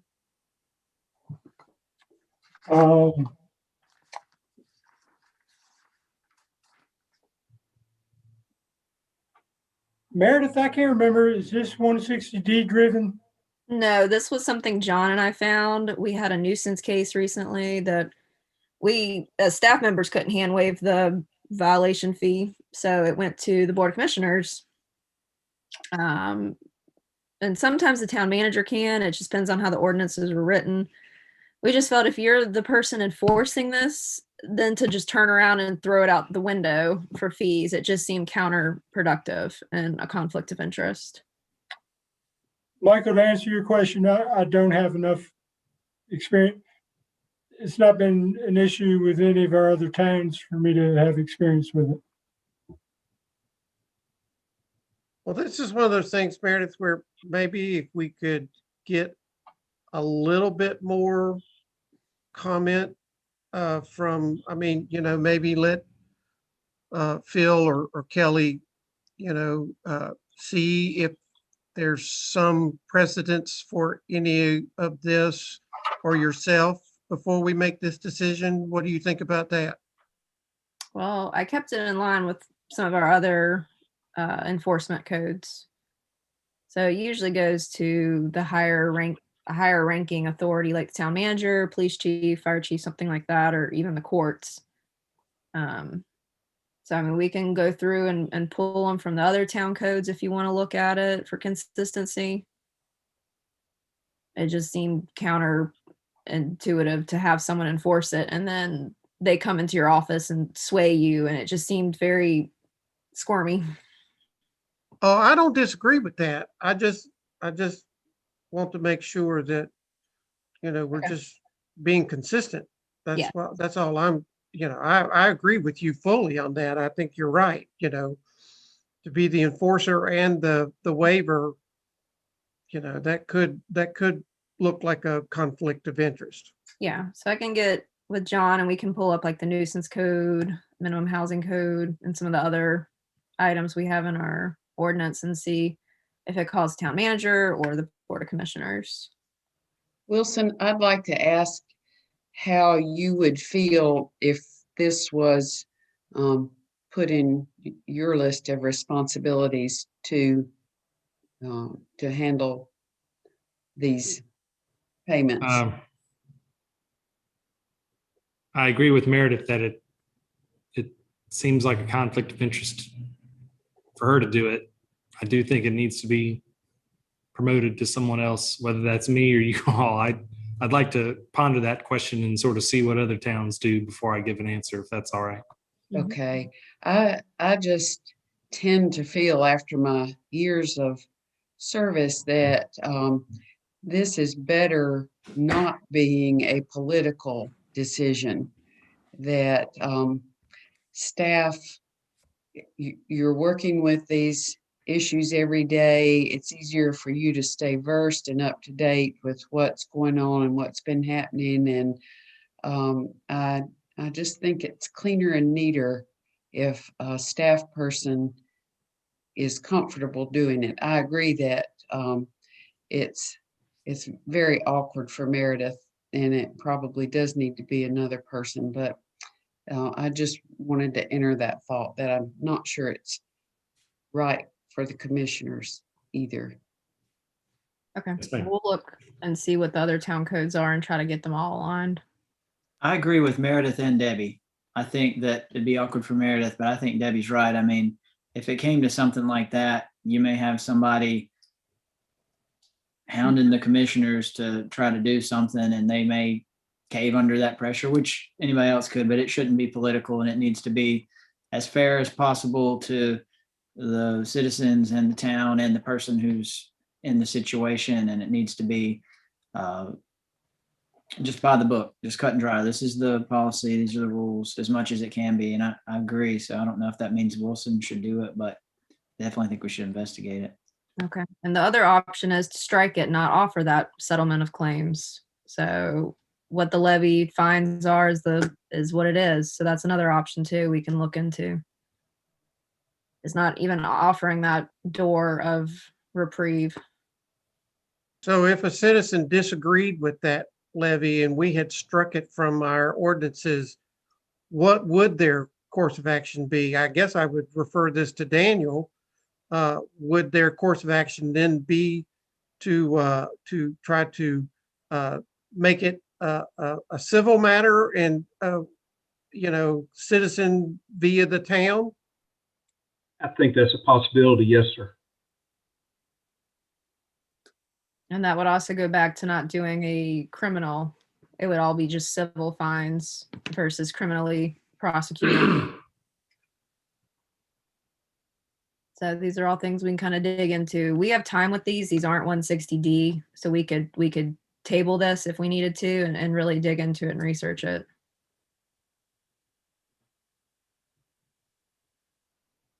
I'm kind of leaning towards, more information needs to be found, but I'm kind of leaning towards the town manager maybe doing it because they're the one that's directly kind of beholden to the board. So the board could kind of, I guess in some sense, maybe if they needed to talk about, well, hey, they're really pressuring me to do this or something, maybe give them that kind of voice, but that's kind of where I'm heading with what I hear. I say we try anything that keeps it out of court. Mm-hmm. So what if we wrote it in such a way where it had, kind of a due process where Meredith, you relinquish the ability to do it, but then it moves to Wilson or the town manager, excuse me, and the ruling by the town manager was not whatever, that it would then have the ability to be brought before the board. I mean, is that what's your thoughts on that? That may be a good option. That way there's like a chain of command also to back up. So I would say I can keep it as is and we can dig into this more. Like I said, it's not a 160D. It was just one of those things where we're cleaning things up and we caught it and we're like, ooh, we need to look into this more. Well, we've just, like you said, Meredith, we've just experienced a situation like this on a property not that long ago, right, where there was a real contention. And so I do think it's something that does need to be addressed. Yes. So we can definitely go ahead and start digging into this and get you guys some more information. I might not have it for your next meeting, but I definitely could have it before the next work session. So, okay. So I'll dig into that. I'll look into more items. Okay, so I'm going to keep moving on. Article 5, Rules of Construction Interpretation Definitions. This had a lot of grammatical errors. So not a lot of this changed with 160D. This was just a ton of grammar changes. So I'm not going to spend a lot of time on this chapter just because this is our definitions chapter. I mean, we went in and struck out, just the way it was verbalized. The few items I do want to talk about, and if you guys have comments on these. So 160D did change how we essentially define building, dwelling, manufactured home, had that no date. Subdivision, a special use versus a conditional use, as we talked about. Provisional use permit, which may become null and void if we send everything to the Board of Adjustment. And then lots of cleanup on this chapter. So the biggest takeaways is 160D now has regulations on how we define subdivision, dwelling, and building. I actually sat through a training today and it was very interesting because the School of Government wasn't sure what the correct definitions were going to be. So these might have to be tweaked a little bit, but I'll bring that back to you. But for now, we're going to keep them as is because I pulled the general statute language. So did anyone have anything that jumped out at them on this chapter? When I read through it, I saw one little grammatical thing under dwelling. Okay. I sent you an email about it. I've got that noted and I'm going to double check it after going through that training today too. Did anybody else have anything that kind of jumped out at them?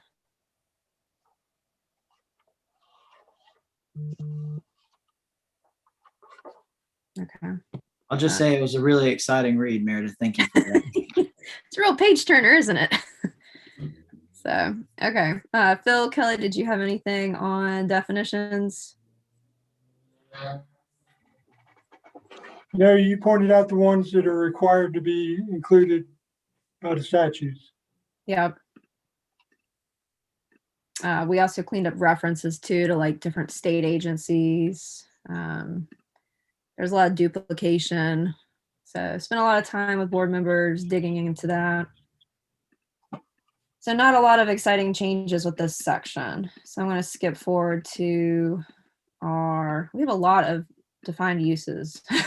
So let me get through these really quick. Make sure that wasn't an important one. Yeah, so that was a subdivision that was highlighted that changed. Okay, so we're going to get down to zoning districts. Not a whole lot changed with this article either, other than grammatical change. And then of course, the language. So we did change general use to a conventional district. That's just a much easier, palatable way for us to explain things. I don't believe that was a 160D change. That was just Phil and Kelly felt like that'd be a lot easier to explain. Okay, let's keep going to, we had to get rid of conditional. So everything has to be aligned with language. Okay, so one of the big changes we found doing this was our table. So one of the more recent changes to our zoning ordinance was a corridor overlay district, which is along our highways. We did not have that noted in our table of uses. So Phil and Kelly caught that, added that in. Let me get to that real quick. Okay, so there's different regulations on setbacks in the corridor overlay. There's different regulations with signage in the corridor overlay, building height. So all those things were added in as something that we had missed. So I'm going to go to the table of uses. Again, all that nomenclature change, special use, provisional use. Again, we got rid of that whole conditional. It's called supplemental. And just cleaned up. We didn't really need to have residential, commercial, industrial up at the top. So that's really all I have for tonight. Phil and Kelly, did you have anything else you wanted to mention with the table or Article 6? No, you covered everything I would have covered. Okay. Did anybody have any questions on Article 6 or just in general about all of the changes?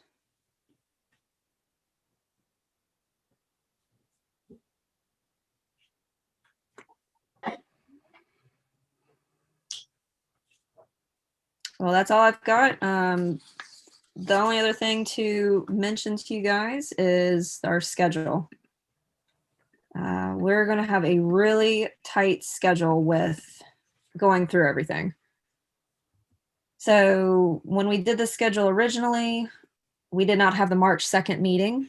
I know that's a lot of turnaround to read the next few articles, but I didn't know if you guys wanted to talk about it at our next meeting next week, if anything kind of bubbles up, if we just want to have a placeholder for this, because at the March 25th meeting, I've got a whole bunch more chapters to bring you. Luckily, they're not as in depth, but there's still things to read and go through. So I wanted to kind of get your thoughts on that. So when you say you've got more chapters, is it a different thing than this spiral bound book we have? Yes, so I've got chapter 1 of so the town codes I've got before you is chapter 1, general provisions, very minor changes there. Chapter 2 is administration, that I alluded to. The boards are in that again. Also the role of the Board of Commissioners, there were some different changes. And then the biggest changes was probably chapter 5, our buildings. We had a lot of edits to the minimum housing. Nothing compared to the zoning ordinance, but still a lot of things to go through. So those are the next 3 chapters. So you need to finish this chapter up at the meeting coming up. Well, I've got it scheduled for March 25th. Oh. It's kind of wanted to get y'all's feels if that's too heavy for a work session or what your thoughts are. I've already As kind of opposed to what we covered today. Well, it'd be that and more. So the spiral bound book is almost done, isn't it? I mean, We've covered more than half tonight. Yes. yeah, and I didn't think it was that bad. I mean, I was looking forward to the end, but it wasn't that bad. Yep. It'll be a cliffhanger. Exactly. So, Pretty much. yeah. So didn't know what y'all felt, if that was going to be too much to go through at our next work session, or if you wanted to do any of it at the meeting we have next week. It's kind of a quick- Meredith, if you think we can get this done on these, based on this calendar that you have, then I'm good with it. Okay. I was say we just got to stick with it. I'm good with it too, Meredith. Just stick with the calendar that you have now. Okay. I just didn't know if we were going to have a lot of discussion tonight. We needed more time on anything in particular. So I'm keeping you guys and planning board busy. So that's all I've got for this item. I just really appreciate everyone's hard work and thank Phil and Kelly for all their hard work too. There was a lot of Zoom calls and meetings, and just appreciate everyone's hard work. So I'll give this back. Yeah, I'll give this back to Wilson.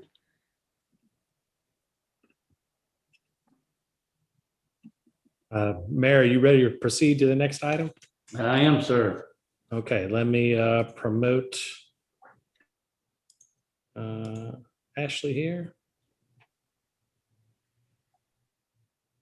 And I'm on. okay. So Ashley's with us, and I'm going to throw it to her in a minute. But first, I want to thank her for hanging on the line and sticking with us through that very riveting conversation that we just had. But before she gives her presentation, I want to say that we brought this back sort of with the theory that even though we don't know how to pay for this yet, if we can settle on a concept, that might make the funding question a little bit easier, because that way we'll have something to show possible donors and benefactors and so forth about what we plan to use their donation for. It's a hard sell when you go to them saying, we'd like for you to contribute to a mural. And, the first question they're always going to ask is, what's it going to look like? Well, we don't know yet what it's going to look like. And so maybe today we can figure that out. And then also to clarify some of the questions that, or some of the comments that Commissioner Palmer made earlier today in his email. I have this other document that I want to show, and maybe someone can give me some clarity on it. If y'all can see my screen, Andrew, do you see that? Yeah, I can see it. Was that from his first bid? Like, did he bid twice or So what happened was he told me that he got the group out of Asheville. I think that's what this is for. Was it called like Giant Murals to give him a quote on it so he could get it to Ashley when he did his presentation?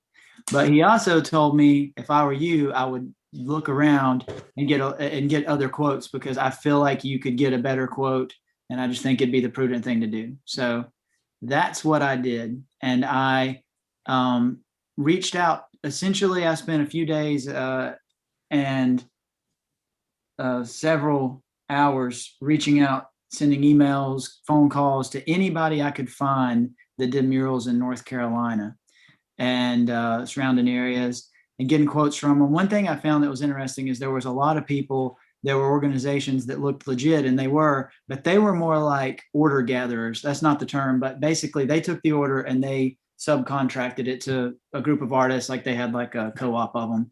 And so that didn't seem ideal. But I spoke to a guy in Raleigh that did murals, and he said, I'd really love to do this project, but it's a little bigger coverage wise than I would like to do and feel comfortable. And he kind of stressed to me that you need to, he even sent me a little email, you need to talk to your board and say, hey, y'all need to really make sure you get a professional group to do this, so that you don't get somebody that gets overwhelmed mentally or gets a shoulder injury from the repetitive motions or dehydrated and all these things. And he sent me over a few groups that he followed closely in their work that he liked. And I reached out to them, and one of them ended up being the best quote I got, which was the Buckhead Murals out of Atlanta. And I would encourage everybody to go to their website and look at their portfolio, but also on their Instagram, they have a lot. It's Instagram.com/Buckhead Murals.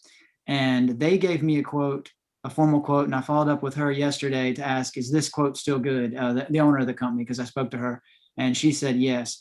And they are a full-time group that all they do is murals. It's a couple that has moved here from Cuba several years ago, and they do this full-time. And if you go look at the work on their pages, you can see the scale of how large some of the things they are.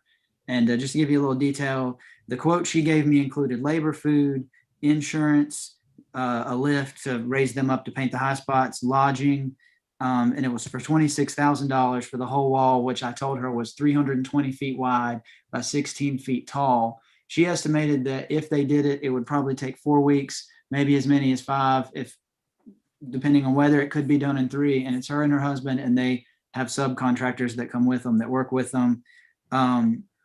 Wilson, I spoke to you about the wall needing to be primed regardless of who does it. And you said that staff you thought could maybe do it for $5,500. The artist, Logan Hall, had said for his design alone, he was hoping that he thought $5,000 was fair, but he would be willing to negotiate that price with the town if it wasn't. She also told me, her name is Lanaya is her name, from Buckhead Murals, that they require 15% deposit up front.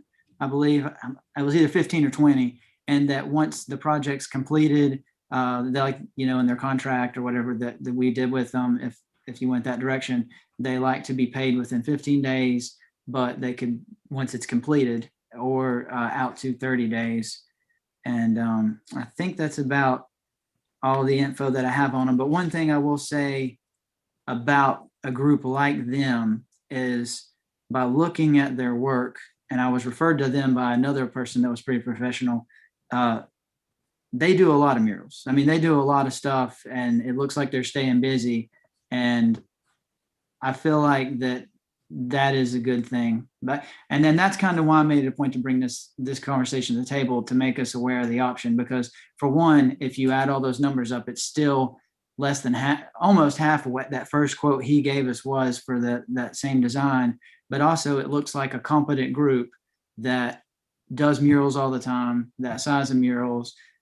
They've done them, and they're asking for a 15% deposit up front, and you don't pay them till it's done. And I feel like after what we've been through, that sounds good to me. But I think that's about all that I've got on it. Okay, Ashley, if you wouldn't mind sharing with us what your group discussed.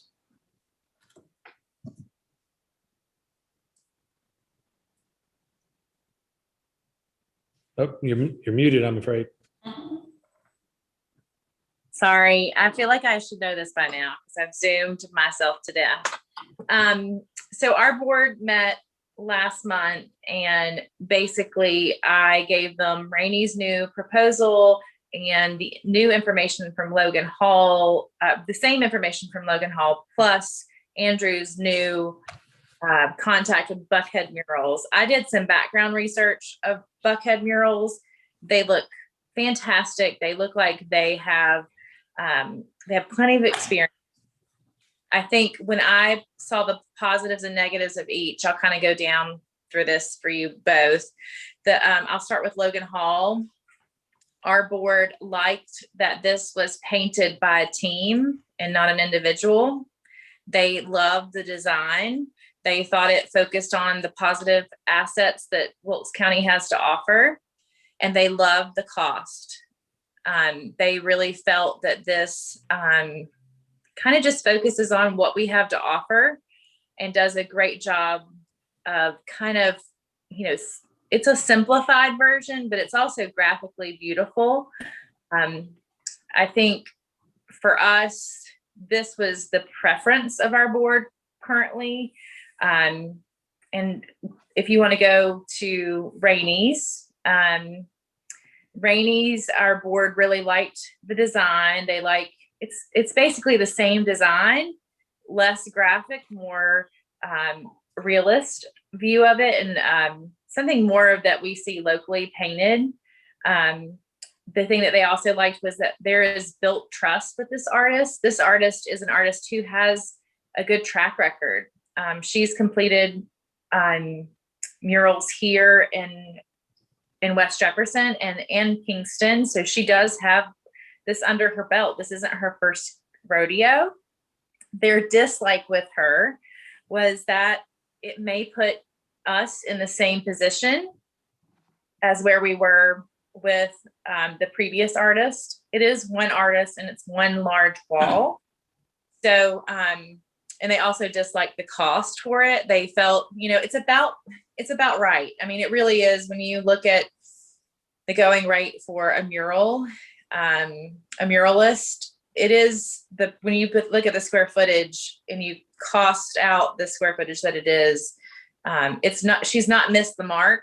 But when you look at this application that these people with Logan Hall are able to offer, it's hard to compare the two. And our board just really loved I'm sorry, my phone is dropping.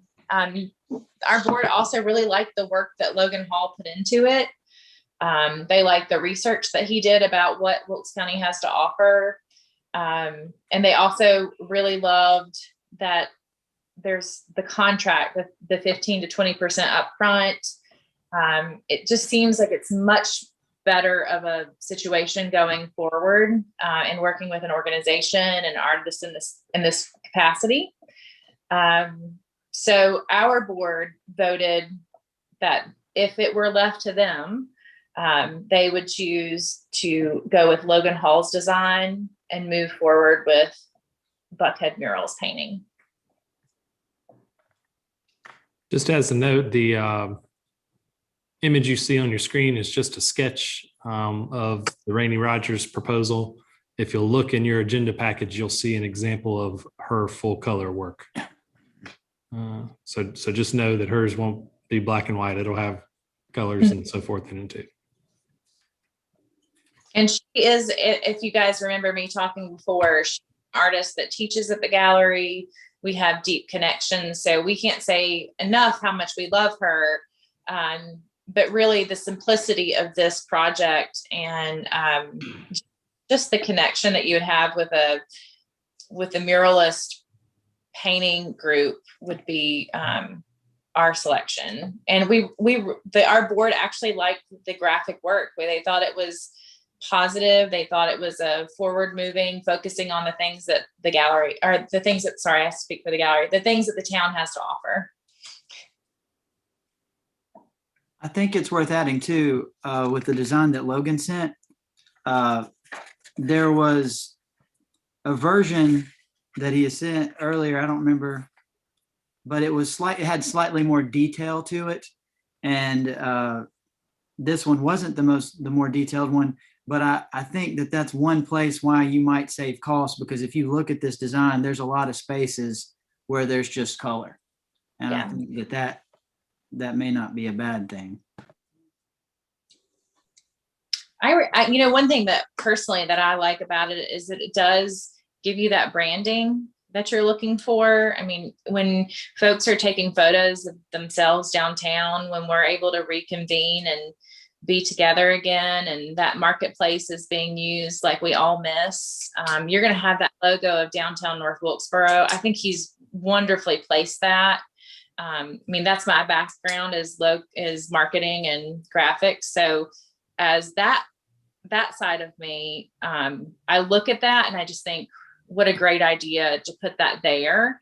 As well as, like Andrew said, if you are going to ask for this to be paid for by a separate entity, to get sponsorship for them as well, that's another great space for that to be in photos and that to be just a great part of the dancing and the gathering there. And this may not matter, but he is from Wilkes County. He went to North High, and his brother is actually one of the North Wilkesboro firefighters. Mm-hmm. Logan's brother is Justin Hall, that they call Butter. Isn't that interesting? Okay, so we bring this to the board for comment, and no action required unless you want to. It's really up to the board to suggest what the next steps should be. So Wilson, I'm just sort of working through this idea with you. I first would like to say I like the Logan Hall concept. I like that it's more simple because that space is so huge and most people are looking at it from a distance as they pass by in their cars. I think it's easier to see since it's a simple design.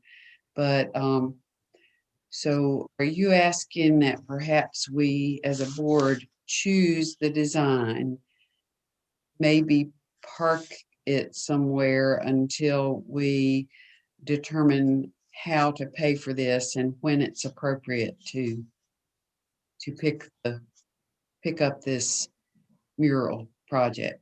Yes, ma'am.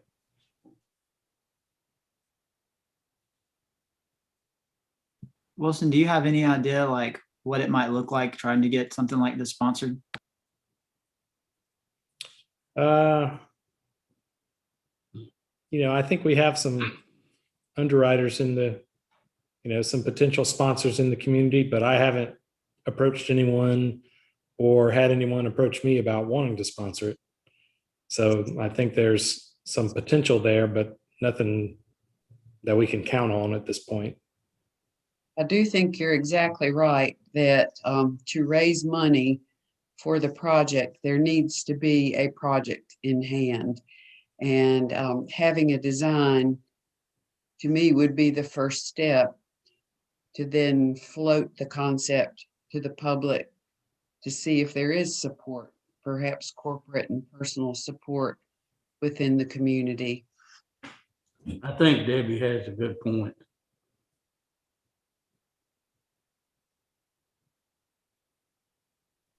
Let me ask you this, could we say we adopted a concept and we decided to ask the community what sort of support they'd be willing to give? Those would be pledges. And if we just couldn't come up with what the board felt was a workable amount of gift money to help us with the project, then we could just park it for a while and try later. Is that right? Yes, ma'am. That's what we could do. We could, just to get into the sort of technical details of it, we could set up a project fund that had a receivables line to receive donations in. And as you describe it, park it until we're ready. If we wanted to supplement the money we raised with town funds, that would be easy to do. So yes, ma'am, that's exactly right. We could do it just like you described. So what is the plans to, when does it start that we'll paint over with the, I guess, did somebody say gray color? Yeah, so that's something, sorry, Ashley, go ahead. As just with the arts background, I think it's very much up to whoever you decide upon hiring. You're not going to choose your background. You need to have of who the artist is going to be so they can tell you what background or what primer, what they need to be used. Because if you decide, to go with Rainey or Logan and then something happens and you can't get it funded and then Logan's no longer available and you need Rainey, then you've painted the wall for the wrong person. So I would very much say, make a decision, hold off, try to get the funding or a funding match, and then paint when those fundings are at least a quarter or half of the way through, so it looks like it's happening, because you just don't want to be in a situation where you have the wrong background. So basically, it's a leave it as is moment. Yeah, I think we'd leave it as is, just so we'd have something on there for the 6 months or 12 months it took us to raise the money, and also, as Ashley said, to make sure we do it right. I gotta say, I think that if there was one part that the city should fund out of pocket, it's probably priming the wall, because I don't think any donor is going to want to be the donor of priming. They want to be the donor of painting the thing, and so that might be the out-of-pocket expense that we would pledge to make. And again, Also, I am very much here to partner in the way that to ask for grants. And Kayla is always happy to write to PPG and Sherwin-Williams if that's somewhere we can step in to help reduce this cost and partner with Buckhead Murals or whoever it is you decide. We are happy to try to get that grant funding. there's also a couple things about having a graphic design, and kind of from the beginning, that's what I've kind of favored. Even when I first met with the art gallery board that, over a year ago, I was saying, I think having a graphic design would be good. Like the printout that we have here in our agenda doesn't show the total right side, but on the full design on the right side, he has a thing that says "Welcome to North Wilkesboro," and it's our logo. And also, he sent me a thing that said, like, it was a mock-up of like your sponsor here. So like with the graphic design, you could have him for people that donate, they could have, their logo, say whether it was, business A or whatever on there. And that with the graphic design, it would make it easy to do that. But also the graphic design makes it really easy to show somebody who might be a sponsor, this is exactly what we're going to put on that wall. And there's just a lot of advantages that come with the graphic design to me. But So I brought that one up on the screen here, Andrew, so you can see there. Yeah, the there you go. Space you were referring to. I have always been impressed with this from the beginning. It's actually refreshing to see this come back to us and us discuss this again. So if I could make a recommendation to the board that if we sort of give a head nod approval of this concept and using these artists and these vendors, Ashley and the staff and I can start working out a plan for fundraising grants, other funding sources, et cetera, and bring that back to you all at a later time. That's going to require a little bit more work, and so but it'll be helpful that we have something to rally around. I just will add one more thing. Regardless of what we do, I think even though this is an art project, like this is a big wall, and it's down there where we have like people come together for events and enjoy things, and I just think it is important for the community. And I mean, more so maybe now than ever. Like the last year has been so hard on everybody, and I think having something done that would be nice and kind of fun for the town and something they can be proud of, I feel like it would be a good thing, and I hope that we're able to do something with that wall. And I can see an amazing ribbon cutting too. Okay. With some food and kids. It's going to be really nice. Wilson, are you sure we don't need to just make a motion that, because I think the consensus is it's the Logan Hall and the Buckhead murals and the town's work. You sure wouldn't be better just to go ahead and make a motion that concept and plan is what we want to do, and then have it so that we can then elicit outside funding? Would that be better to just go ahead and make that motion so that it's official instead of a head nod? If that's your preference, yes, sir. I always like having those official approvals. Well, what's everybody think about making that motion? I'm the public. I mean, the funding as far as coming out of taxpayers' pocket. I'm not at that point. But to say, okay, here's this $36,000 project, and what we're going to try to do is find community involvement sponsorship for it. Yeah, I would be all for that. I mean, as a private business owner in downtown, yeah, I've got a check right now that I would be more than happy to contribute to it as a downtown business owner. But it would be very hard for me to ask the taxpayers of North Wilkesboro to fund a project like this with so many other things on our plate. Michael, do you have an idea of a motion that you would like to make? to that Well, I would like to make a motion, then I'll just make it official. I'd like to make a motion that we accept the Logan Hall design, that we also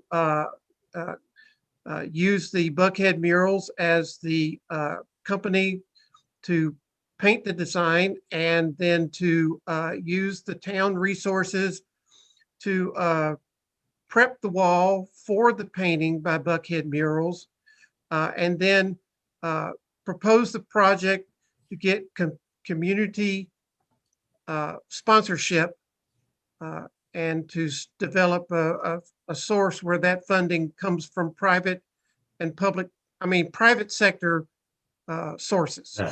Okay. Okay, we have a motion and a second. I'm gonna do a roll call now. Michael and Bert. Michael made the motion, Bert seconded. Angela? Yes, Robert. Okay. Debbie? Yes. Andrew? Yes. Okay, motion carries. Thank you very much. We shall proceed, and Wilson, I'll throw it back to you. Thank y'all for your time. No, thank you. Appreciate it. All right, Thank you, so we'll start working on that, and we'll keep you all in the loop as we get on down the road on that one. Wilson, with something like that, can private people donate money towards that? Yes. Sure. Not saying that this is the route we should take, but could we do like a GoFundMe or something like that? That I'd have to look into. Yeah, that seems too much like what Michael doesn't want to Yeah. portray. Well, and then also I'm going to bring back the sponsorship policy just so we'll be clear on, what our, sort of guidelines are on who to approach and so forth before we go. And the other thing I'll share with the group is that I'll probably set the fundraising target higher than the cost of the project, just so if there are some surprise expenses, we'll have a little cushion. And then if the project comes in under what we raise, we'll just refund people a portion of what their pledge was. Another thing we could do is like a bronze plaque or something down there on the other side of the garden area that would honor people to donate, much like at the current YMCA when you walk in the door. And that would even add to the garden on that side. Yeah, you could do that, or you could just even paint it on the wall. But I think that's a great idea. Well, let's not mess up his art. Okay. Well. We've painted on the wall before. Well, like I said, as a downtown business owner, I'm definitely in. So, that's speaking as a private business owner downtown. So, to me, I like the idea of community participation, because then the people that are participating are doing it because they wish to see beautification of our downtown area. And I've just started a new business too, that it's more of an online business, but I will eventually maybe have a spot in North Wilkesboro, and I'll donate to it as well from the business side of it. Great news. Okay. As will I. I don't have a business, but I will donate. Excellent. Well, good. Looks like we got 5 pledges already.